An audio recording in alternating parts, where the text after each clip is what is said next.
All right, rock and roll. What's up, metalheads, metal people, everybody out there, however you want to refer to yourselves today? I am Wyatt. Welcome to another episode of the Wyatt's Metal podcast. As usual, let me know if everything's working well, if you can hear me and see me fine. I'm in a different spot than I usually am, as you might have noticed. So I want to make sure I'm not just sitting here talking to myself like a weirdo, which I've done before.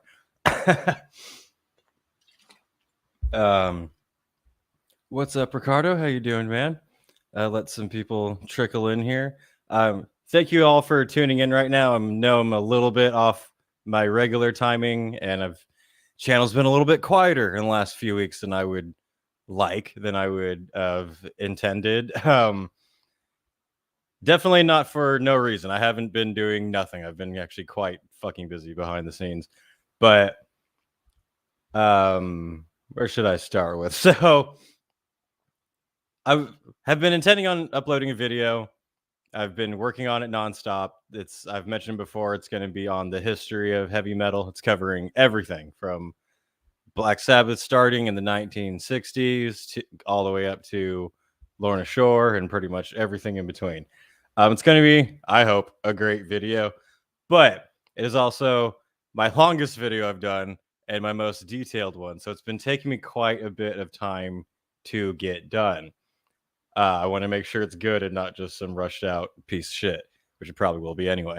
But anyway, I mentioned before on a comment on here that I had hired a video editor, so I was hoping to speed up the process of uploading on the channel much more quickly. Well, that fell apart immediately. As my band thrown into exile, wow, did I really just say that? I'm fucking stupid. I'm not thrown into exile. I don't even know why I just said that, but they are a great band. My band, Dark Insanity, if I can remember who the fuck I am at the moment, just played our first show in Arizona, and it was awesome.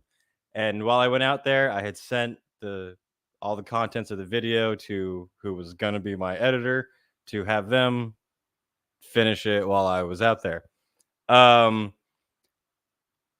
Well, a few days throughout like this week or so, they would message me at just little questions saying like, "Hey man, the video's going good, but I want to know if you want this or what do you want here?" And I mentioned them at the very beginning, like, I don't know how much you know about metal, so let me know if I need to go into like a lot of detail on something or not. And throughout our communication for like a week, the guy was saying like, "Yeah, it's fine. Video's going well. I know exactly what we need." And then one morning, just out of the fucking blue, he messages me saying, "Hey man, I'm sorry, but I don't know anything about heavy metal, and this all feels kind of impossible to me, so I just can't do it. Sorry." So after days of it's coming along, it's almost there, it's going well, all of a sudden just actually nope.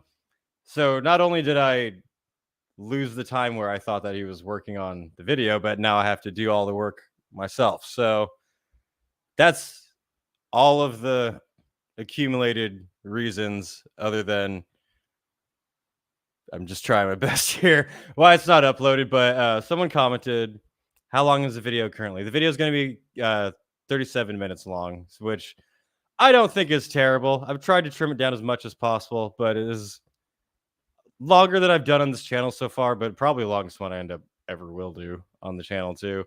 I hope it's entertaining enough to watch the whole way.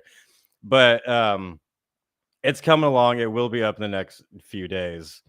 So haven't been doing nothing behind the scenes. I've actually been pretty much spending every fucking waking moment the last few days just working on this video. So what's up, Thomas, man? Thanks for all tuning in here and listening to me rant. And as you can all check out my living room now on this episode, I'm not in my studio as normal. I'm actually blocking my always have a Motorhead thing everywhere. Someone commented and we first wanted to get to it. Ricardo said, "Your first show sounded good." Thank you. Yeah, so Dark Insanity played our first concert. It was at the Nile Underground in Mesa, Arizona. It was really good. I'd never been there before. It was a legit little venue. It was hot as fuck because it's Arizona. So the night when we played, I checked at 10:30 at night. It was 108 degrees. And for all you Europeans listening, that it's about like 41, 42, maybe, when you translate it correctly. Ridiculously fucking hot. But aside from that, it was a good show. We had a good turnout, actually. Um, for being our first debut live and nobody knows who the fuck we are, there was a decent amount of people in the crowd and had a pretty good response. We were all pretty happy with it. And we got our next show this Saturday at the Doll Hut in Anaheim. We're doing the warm-up show for the main show that they're doing. It's going to be all day local awesome bands at the Doll Hut in Anaheim, Saturday the 19th. Come on out early to check us out and all of the other awesome bands. There are a lot of them. We're also working on recording. We got stuff coming along pretty good, actually. We're going to have quite a few good things coming out in the not too distant future. I wanted to read this comment here from K-Dubs. Good day. Brutal Assault ended up being great and they handled rain well. They placed down some plastic pads in front of the stages and hay on potential mud pass for a smaller fest. It's fantastic. Dude, a lot of my friends ended up going to Brutal Assault, and my God, was I fucking jealous. It looked awesome. Everyone I know who went, that's how good it was. Everyone I know who went to Brutal Assault said it was amazing. Their pictures gave me PFD really bad. I had to try to call a doctor to calm down. But no, Brutal Assault looks sick. I've actually never even been to Brutal Assault. I don't know how. But yeah, after this year, seeing everybody's pictures and videos, it shot up real high on my list of next festivals I need to go to.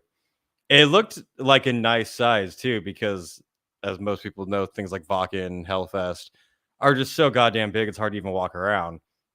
Brutal Assault seemed like the perfect size of it's big and enjoyable, but not where you can't move. I didn't hear anything about rain. I don't think it was probably a big deal there, at least not that I saw, but I'm glad to hear they had some things in mind to help with it. Imagine that, a festival prepared for the rain. Unbelievable. But Brutal Assault looks sick. I really wanted to go. I hope next year, hopefully next year we'll even play it, but we'll see.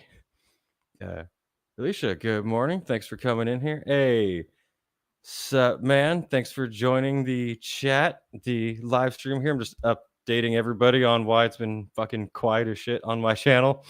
In between playing the show and working on the video, I was trying to work on other ways to up the, I guess, channel or things it has to offer too.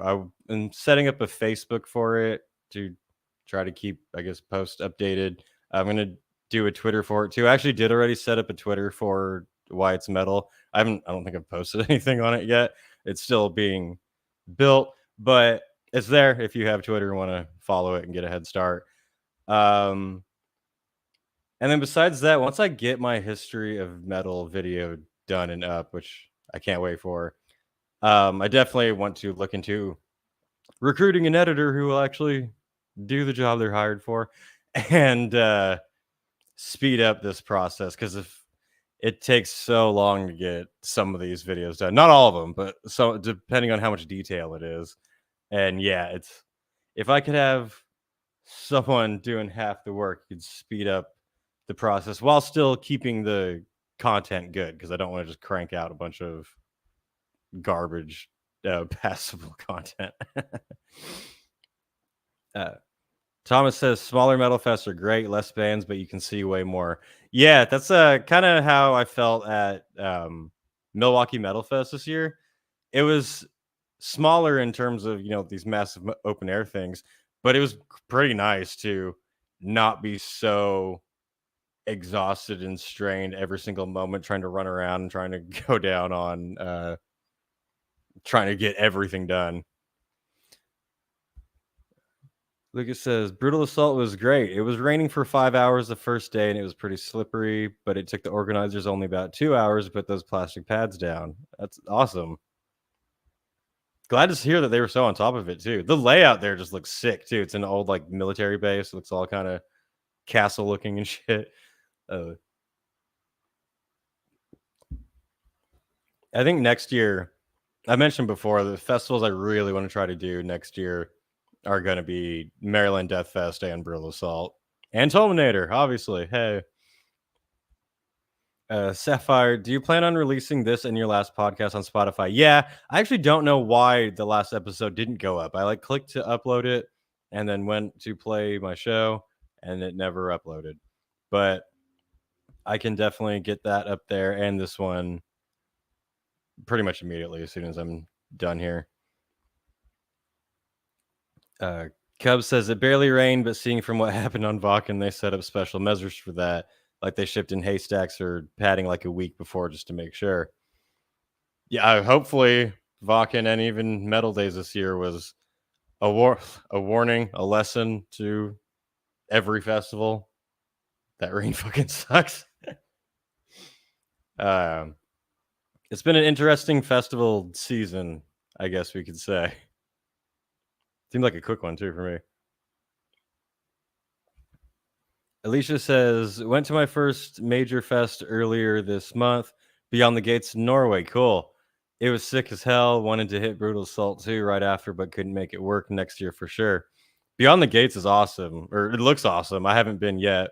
I can't believe, as a not only a metalhead, but a world traveling metalhead, I haven't been to Scandinavia. I have not been to Finland, Sweden, or Norway.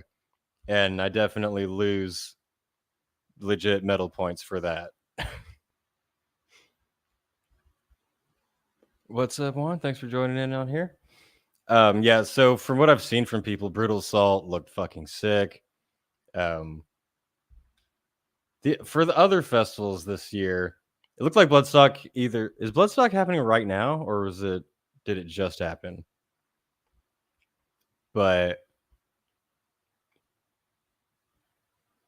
yeah, anyway, I was trying to think of all the festivals that have happened this year and just some of the unfortunate events that have occurred at some of them. I saw some people were commenting on Metal Day's post saying, "Hey, is it possible to get a refund for the last day that was canceled because of the rain?" It's some people's first time. Also, I'd say Brutal Assault has the best opening shows. Like the shows that happen at 10:30 in the morning tend to be the most memorable ones. There's a dude on a bicycle series started Circle Pit. That's cool. That's good. I think usually a lot of opening ones are kind of hit or miss. Is it Brutal Assault is 2 stages, right? I think it's just the 2, so you don't really miss anything. That's awesome. I know Tulminator's doing that too. Just the 2 stages, bands don't even clash at all. That's awesome. That's how it's done. Wanted to think what else do I have to update on here. Yeah, I think that's kind of all my excuses for where I've been. How come I haven't uploaded in a minute? After I get to the metal history one, I think I want to knock out a couple more festival highlight ones because people really like those ones. I really like those ones, and they're not as difficult as basically putting an entire documentary together. So I know people have been wanting me to cover Bloodstock. People have been wanting me to do Obscene Extreme. People have been wanting me to do Blue Ridge. So some of you might have seen a few days ago, I posted that I was going to Blue Ridge, and then shortly afterward, deleted the post saying that. I definitely booked a spot there a little too soon without checking my schedule and didn't realize that I had some band shit in the way. So I'm probably not going to be doing Blue Ridge. If I did, it would have to be like seriously last minute for one of the last days or something. But I apologize to anyone who got excited about my post saying I would be there. I'm not, unfortunately. But it looks like a fun time, and I hope everyone going has a great time. I want to go eventually because that's one of the festivals people have been hitting me up for a while to check that one out. 4044 says Brutal Assault is 4 stages and 1 electric ambient one. I was completely off. Nobody listened to me. I have no idea what I'm talking about. Why does anybody follow my channel? Brutal Assault actually has 5 stages, 2 main one semi big one very small one for really underground bands, and the 5th one for ambient and electro projects. I am glad I have this podcast because then I can learn about what I'm talking about. What were some of the best shows people saw at Brutal Assault? Comments I saw were In Flames apparently played pretty old school set. Me and my friend love Hypocrisy. They're one of our favorite bands. And usually Hypocrisy at like open air shows, the sound is usually pretty garbage. But my friend said that this time at Brutal Assault they were incredible. And we were kind of blown away by that. But let me know how it was for all of you people who actually were there. Adam says, congrats on playing live. Thank you. Out of curiosity, how have the logistics been for you guys playing Tulminator? Yeah, it's a little early to kind of nail down everything. So, because obviously we're trying to figure out how do we, as a whole band, get there? Do we need what? Do we need visas or just passports? Do we need how are we going to set up everything?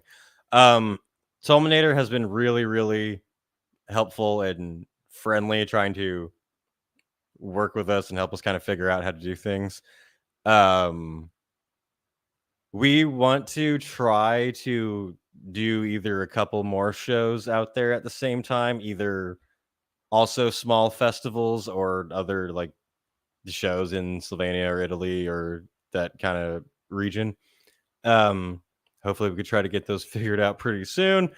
But as the band, we're putting together our like package together. We got band pictures. Um, we're working on recordings. Actually, tomorrow we're going to start recording our first songs to get online for everybody. And once we have our little package together, it'll be easier to try to, I guess, scout a couple other festivals and shows. Um, Obviously, it's a very expensive ordeal. We're not of the mindset that we're gonna just go there and stay indefinitely and try to play everywhere. We're trying to be very realistic of how much is it really going to be, and what is the best means of making it happen. So, obviously, if we could get other shows lined up along Tulminator, that would be best, especially if they're close by, because then we could make it more worth it. Um, but whether that happens or not, if we do end up only playing Tulminator, we do fully intend to be at the Tulminator Festival for the entire event. If we play other ones, we'll see about just getting in and out or whatever. But we're we're trying to figure it all out. It's still early, but we're hopeful. We're hopeful, and we're realistic is definitely the main thing. From the very beginning, when I mentioned the offer to the rest of the band, I was trying to be like, I'm not under the mindset of we're just gonna go and be rock stars and it'll be great, man. Yeah, like I definitely am aware of the money, the cost, the logistics, like what all it actually takes. But it's coming together nicely, slowly. That's why I said I hope to get on Brutal Assault too. I'd happily play the smallest stage. I'd happily play the campground at Hellfest or anything. I don't give a shit. We're just so stoked for the opportunity too. It's like I'm very much keeping in mind that how big that opportunity is to even just play Tulminator and how grateful and rare it is for that. It's gonna be fucking cool. I've been watching all of their recap videos. Looked like it was a really good year, which I'm very happy about for them. And next year should be even better. And I know it will be because I'll be there and we'll be playing. um, Lucas says about Brutal Assault. And the conflicts in the program this year were frankly facepalm worthy. Immolation played at the same time as Crowbar. In Flames at the same time as Enslaved. Damn. Why would somebody do that? That's pretty brutal. At least if you're gonna have bands clashing, make them completely like opposing ones. But In Flames and Enslaved even sound similar in name. Oh, that's stupid.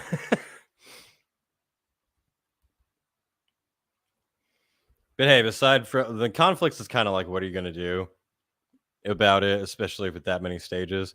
Um, I know some people think that I just bash festivals and bands, and I'm just um, throwing hate around constantly. But I haven't heard anything bad about Brutal Assault. Literally everything I've heard from everyone is that it's great. Um, that'll address a comment really quick. So, uh, I'm sure a bunch of you have seen my 70K video where I talked about how their announcements were ridiculously late and people have been frustrated for a long time. Um, someone commented on that video recently saying that they thought it was weak as fuck to basically attack and slander a festival for problems that were out of their control. Um, to like just basically come together and support the festival because we don't know what's happening behind the scenes. Anyway, I've gotten comments, as you'll do when you're on YouTube, from some people saying that I shouldn't be complaining about some of the festivals I've complained about. Um, and that's something I'd want to address in a video coming up when I'm done with this giant one. Is that especially with the 70K one, I was very much trying to be fair on that one. I mentioned many times in it that I am not trying to like ruin 70K or bring it down. In fact, I very much want it to be successful and I very much want to go back on it. And this year leading up to it, they've made a lot of big improvements. Their lineup has been looking really good and coming in a good amount of time. It looks like it's been selling pretty well. Um, they've made great improvements, and I'm gonna make a video about that too. But so what I'm saying is that I don't think because you're a fan of something that frustrations and issues with things, whether they are really accidental and unintentional, because I recognize that pretty much at no any festival, any show, there's the potential for problems to come up that usually can't be helped for or whatever. And I'm not saying that anytime there's an issue, someone should be attacked for it. I understand when things come up. But in terms of like the 70K thing where they weren't announcing their lineup for so long, fans have been arguing or fans have been complaining about that for years, for a long time. And I don't think fans should feel like they're not allowed to say what about this thing is pissing them off. And in terms of if it's coming from a really shady business decision, which honestly, there's a lot of situations in the music industry in general, but in metal too, where it's played off like it's a fan community coming together thing, and it's entirely a business PR decision. Um, there's been I've talked to people in the industry who've said plenty of times, I'm sure it's no surprise that there'll be times where there's a tour announced and people on the inside will know that one of the bands um won't be able to do the tour. Something came up or it's just not feasible. And instead of announcing that right away, they're gonna wait till the last minute so that people still hold on to their tickets because if they cancel it, then that fucks up everybody. So they're gonna wait till the last minute, knowing for months ahead of time that they have a replacement band they're gonna announce. And since there's a replacement band, they don't need to cancel the tour, so they can't refund tickets. And yay. It's a sneaky little business thing. And I'm not saying that that's what happens all of the time, but I think it's fair to call those things out, especially when you're seeking improvements.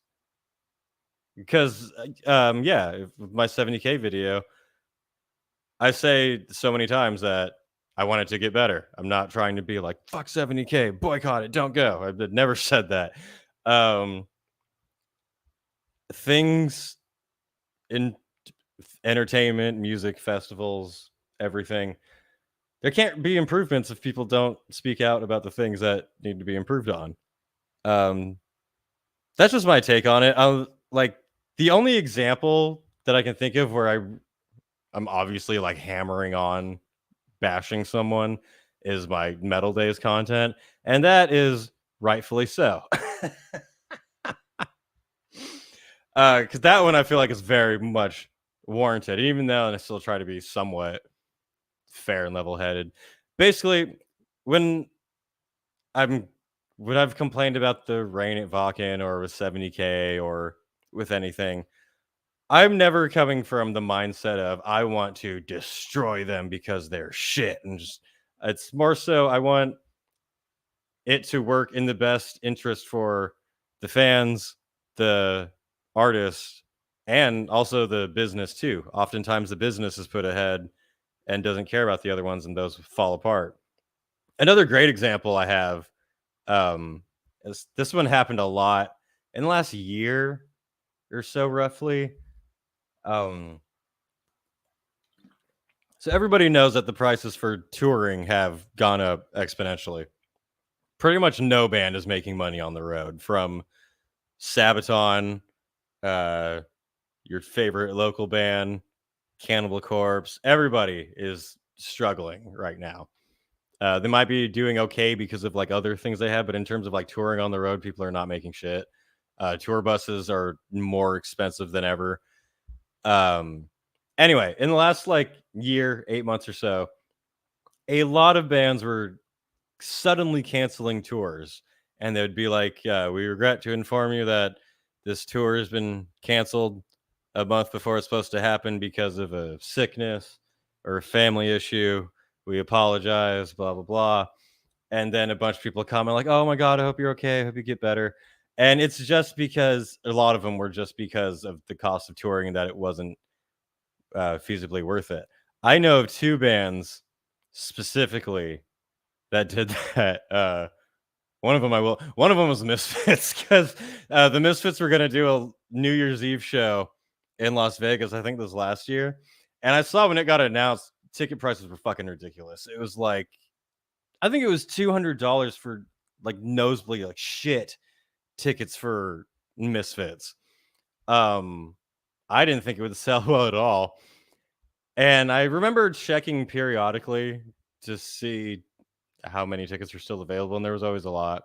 And then what do you know, like a month before it was supposed to happen, there's a very vague, very well written post on the official Misfits uh, social media, which told me that it wasn't written by any of them, saying, "We regret to inform you that due to some family member illness, the Misfits had to cancel their New Year's Eve show." It just wasn't selling well. I can tell you 100% that's why. I know another band in particular. I won't mention this one just because I know someone more personally screwed over by it. But a friend of mine had a roommate that was on tour with the band, and the band ended up just trashing the last like 5 shows of the tour or something, just to because it would have been better for them to save money on not doing it than actually doing the shows. So things like that. I understand business. I understand the business side of the music industry and the metal industry. I understand everyone needing to make money and things being uh, financially profitable in order to tour and make music and everything.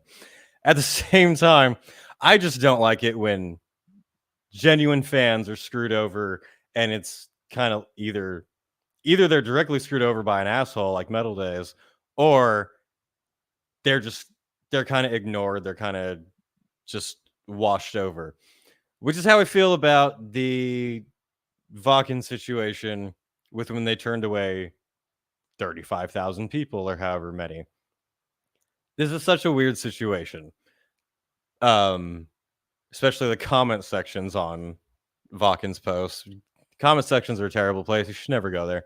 But I do sometimes because I'm stupid.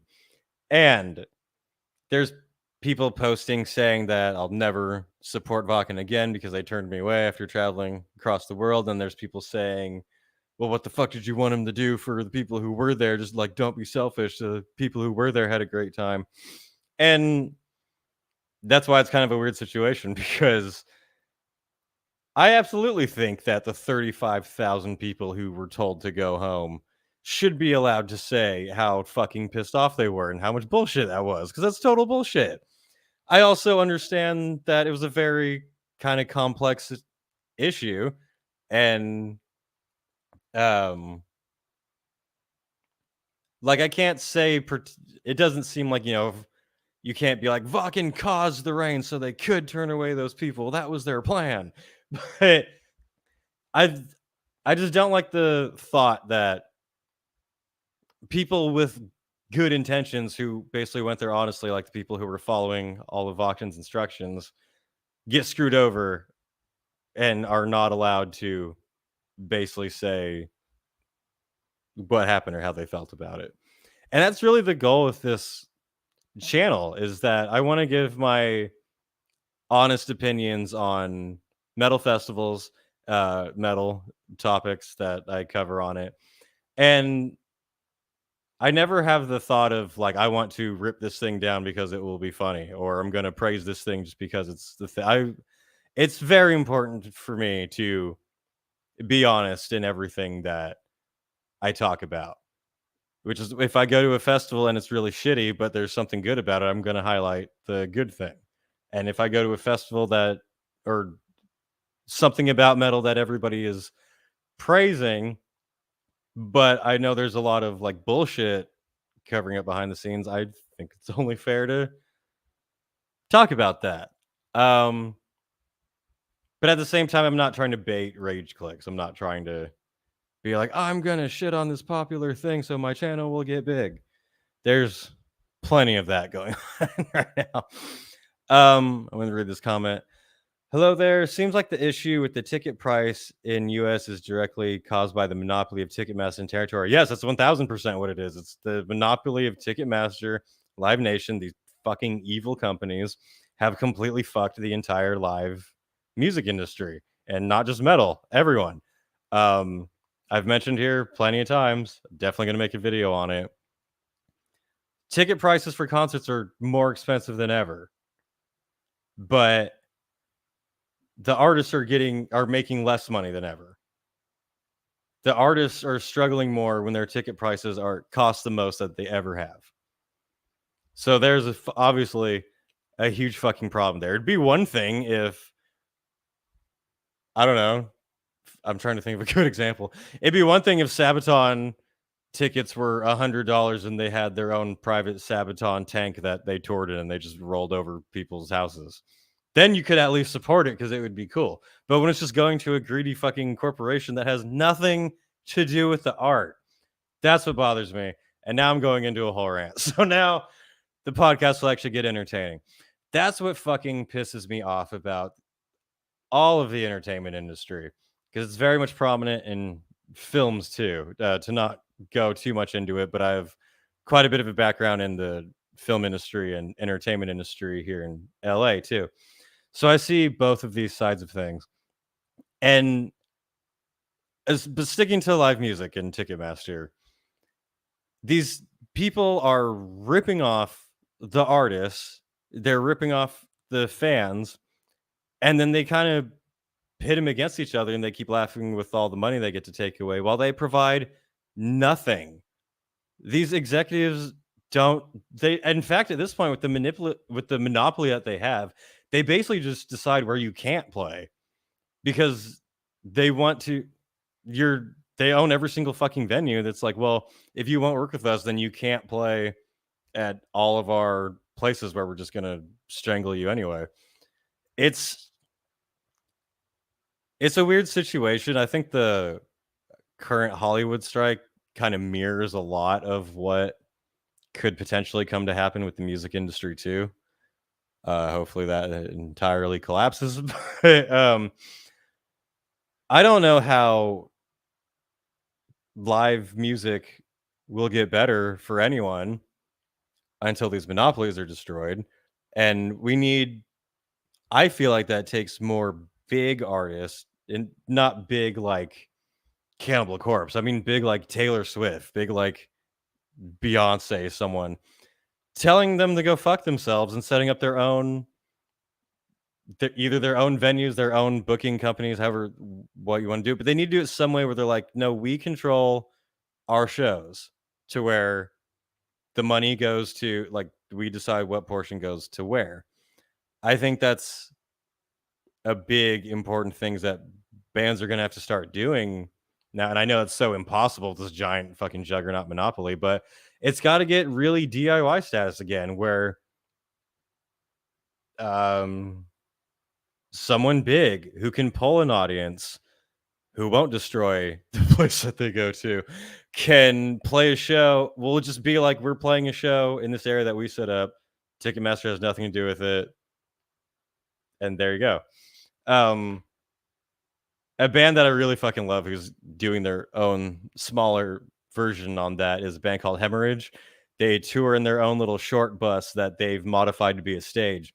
And literally the only way that they tour and play shows is they post on their social media, we're going to be at this spot at this time. And they just roll up in their bus and open the doors and just start playing. It's fucking awesome. And that way they're not beholden to any fucking evil organization that is sole existence is just stealing money from artists. I don't know. I've been saying for a long, long time that Ticketmaster was evil, and it's only gotten worse. It's hard for fans because I know I go to shows less because of how expensive they are, and it always blows my fucking mind. If you think of a big artist like Guns N' Roses, Iron Maiden, Rammstein, something like in a stadium, the people who are in the front in the pit area often had to, but if it's them and a friend or a spouse or whatever, that the tickets alone are already looking at over $1,000, close to 1,500, just for the pit tickets. Parking is insane now. Parking in LA for big shows has been at $100. When I went to see Rammstein, parking was $100. It was fucking nuts. I did not pay it. And then think like if they do food, hotels, it's fucking crazy to me how. And these bullshit executives, like the people in one of the big defenses for the Power Trip Festival, with how expensive it is. One of the defenses I've seen a lot of people say that it's for the experience of seeing these artists again. I want to see AC/DC for who might be their last time, or it's the chance for me to relive my youth when these bands were coming up and it meant so much to me. The CEOs know that, and that's what they're banking on. And that's what I want to talk about in a upcoming video. Is that the passion for the metal community is so powerful and so amazing, and what makes the metal community so special in terms of other fans. And I don't like when CEOs in charge of companies like Ticketmaster basically abuse that, because I completely agree with wanting to see all of the artists playing Power Trip Festival and either reliving your youth or getting to share that with your kid or the new generation. I completely understand and deeply respect all that. I don't think that justifies paying your entire fucking mortgage to go to the show.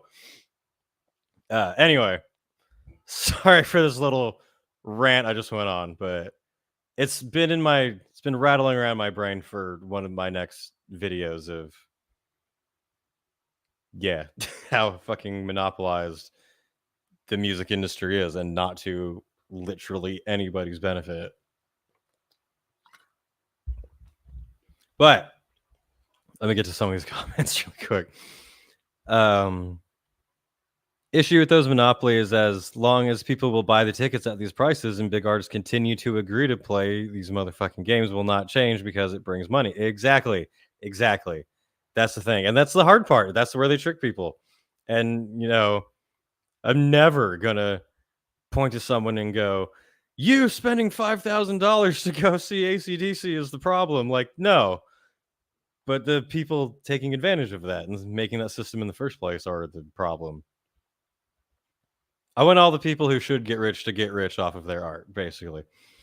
Uh, King Pietro says, "Love your channel. Do you know about the festival Alcatraz Metal Fest? It has a theme like Hellfest, but much smaller. The theme is about prison and Max Payne apocalypse." I've definitely heard of the Alcatraz Festival. Not one I've been to yet, but I've heard a lot about it. Lineup I thought was pretty good. Will you ever do Alcatraz Festival review? Yeah, I definitely will. Um, One thing is a lot of people have been asking me to review festivals that I haven't been to yet, and it feels kind of like weird for me to cover one that I haven't been to at all. But I definitely still try to dive in and research it enough. But if I that just means that I have to go to Alcatraz Festival soon, so I can make a video on it. Um, Don't Fear Music says, "Yo, first time catching one of these lives. How are you?" I'm doing good. Thank you for asking. I am busy. People don't realize how much can go into some of these videos, especially this video coming out is going to be 37 minutes long. It's taken me fucking 75 hours of work to do. That's how the show business goes, folks. But there's a lot going on. I am thankfully busy. Matt Griffin says, "Whoa, just looked at my stub in the back of my Power Slave CD. The vendor shows as Ticket World Proto Ticket Bastard." That's what I've always called him too. Face value is $13.50 to see Iron Maiden on Power Slave. Yeah, and seeing Iron Maiden now is $200 for a nosebleed seat, where you need binoculars to see them anyway. Power Trip Experience, the festival of spending. Experience the feeling of spending thousands of dollars to watch Asian rock stars and then come home not knowing what to eat because you spent all your money on tickets. Yeah, you think about that while you're starving and have to eat one of your children. You can think about, at least I saw AC/DC one last time.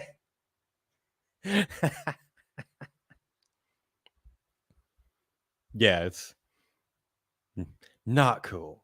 Not cool. Uh, Can't wait for the vid. By the way, do you collect vinyl or CDs? And if so, will you do a collection video? I do not collect vinyls. I definitely respect people who do. I just haven't really had the space or kind of the means for it, but it does seem really nice now. Doing YouTube videos, just feel like I'm spending so much time staring at screens. And then even when I'm listening to music, it's often on like Spotify or something involving a screen. I definitely see the appeal of having a record and being able to put on vinyl and go dark and live in the woods and not be around anything. That sounds lovely. I used to collect guitar picks from like shows I would go to, set lists, and I do still have a couple of those I've showed on a podcast before. I should probably make a video of some of my rare metal stuff, because like I have the booklet from Dio's Memorial that they gave out to everybody there. Um, I have a little mini King Diamond figure up here. There's some cool shit that I have that kind of collected because I happened to come across it. I don't really have the space of collecting stuff. Um, as a European who had visited California a couple of times, it was always interesting to confront our different views about the free market and what it brings in society. Will you be in more favor? Will you be in favor of more state control? Oh, now we're going to a huge topic. uh, I don't know. This is a very interesting. When you, I agree that whenever I go to like to Europe and talk about like either like issues in California or America and just comparisons of how different places operate, it's very interesting to compare how different systems work, I guess you could say.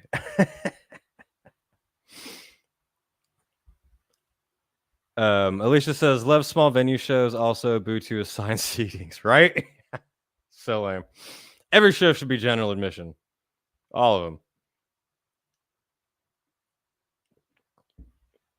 That was the thing for me. I stopped going to, well, it's hard for me to wanna go to, like, stadium shows or see, like, Iron Maiden or Judas Priest or somebody, because the nosebleeds are shit. I don't wanna be so far away to where you can barely hear or see. It's like a completely different experience. Um, it's just a hard time for musicians in general. You either have to be on, like, I feel like such a low, kinda local underground level where playing shows does just kinda generate for your band's own interest, and you don't have all these people kinda leeching off of it. And then or you have to be at a level, like, probably where, like, Ginger's at or Lorna Shore or something to where you are on pretty steady tours, and even then, I bet they're not doing probably as well as many people think they are in terms of finances, not in terms of their, like, status. Cyber Venom says, "Hello from Europe." Hello. Thanks for tuning in here. Oh, and, another update I forgot about. I updated the Wyatt's Metal Discord finally. For anyone who was in the Discord and then got bored of it because there wasn't much there, finally updated it. I have a very slow American brain. I actually didn't even really know how much Discord worked, so I had a friend walk me through it and help me out with it. So the Discord is thankfully more entertaining and organized for anyone who wants to check that out. Um, Dude, I saw Black Sabbath once and paid an arm and a leg for nosebleeds, and it sucked ass. Like, I don't even feel like I saw them, to be honest. Yeah, that's how I feel about a lot of shows too. Um, you pay a shitload of money, and you're in the nosebleeds way in the back, and it's not the same. I've worked at a massive arena where I've walked from the like nosebleeds to the front of the stage. It's a completely different experience. And it sucks to say, but like if I can't afford to be in a good area, it's almost not even worth going unless you really love that band or have like such good focus with your hearing that you can put yourself in different places. But um yeah, it's sad. It's sad, I think. I I believe that is very possible for ticket prices to get cheaper and for musical artists to make more at the same time. Even Metallica start to sell for the Snake Pit now before it was given to members of the fan club randomly. Oh yeah, I remember they did that.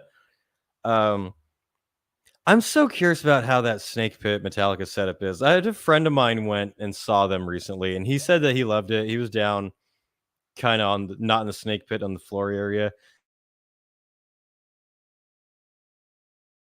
Like one member would be here, and then you would leave, and then another band member would come by. But I don't know. I haven't been to the tour, so people who have, maybe it looks better in person.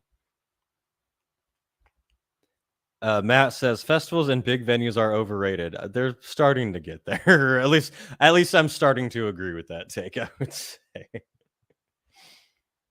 It's interesting how perspectives change over time. Saw Mastodon, Gojira, and Lorna Shore on the 11th. Awesome.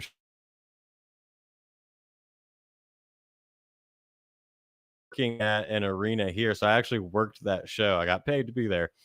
And that's one of those moments where I walked from like the back of the venue, the top seats, and then like all the way up to the stage and could hear such the difference in where you were and what effect it played. It was also cool as fuck for me to see Gojira in that type of setting too, because I've seen Gojira a couple times for a few years now, and I can't believe the success that they've had. To see them headlining a venue that like this venue is where Black Sabbath would play, Madonna would play, and then Gojira playing there, and it fits. Like it wasn't empty. It was pretty fucking packed out, and their sound was so crushing. I thought it would tear the walls down. They're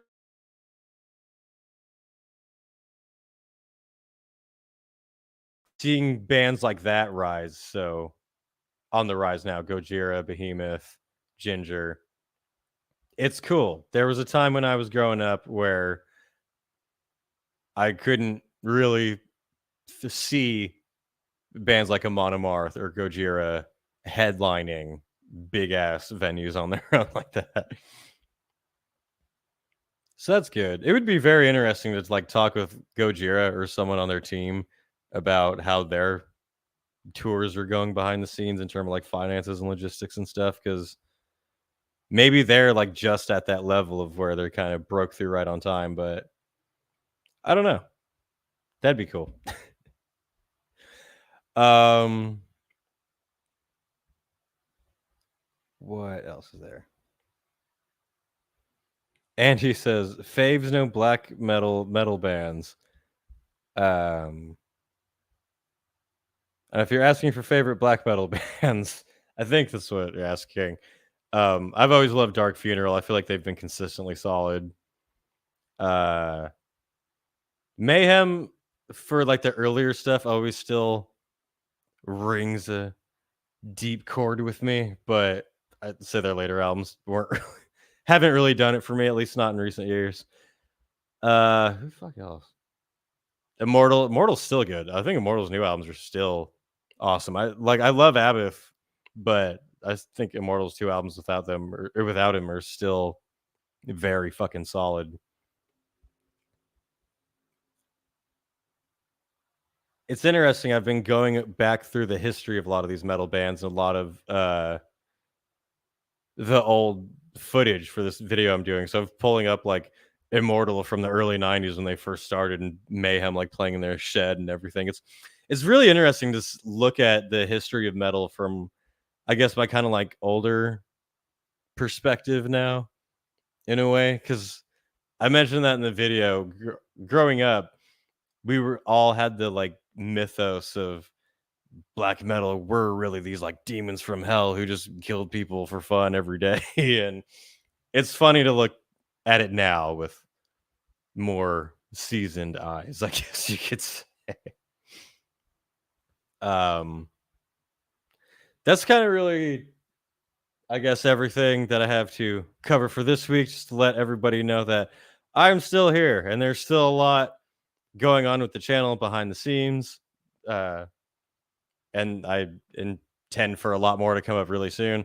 This video, as soon as it's up, you will all know about it. And I know it'll be longer than my others, but I really hope that people can stick with it and share it and enjoy it. My band, Dark Insanity, is playing this Saturday at the Doll Hut in Anaheim. If you are in the Southern California area, come on, check it out. Um, like I said before, I apologize for the absence on this channel and it being quieter than I would like, but I'm working diligently to make it so that doesn't happen anymore and the content can come out much quicker while still being good. I'm going to highlight this comment right here because I very much agree with it. Travel will always open your eyes. And we're going to leave you all with that. Thank you, Photo Bear, with this going out message. Matt, my band is Dark Insanity. You can find a link to us on my channel description. We have Instagram where you can find all our information. And we're going to have recordings coming out very soon. So thank you guys for tuning in here and sticking with me, talking all this crap. um, I'll have some very good content for you coming very soon. In the meantime, thank you for supporting the channel and stay metal. I'll see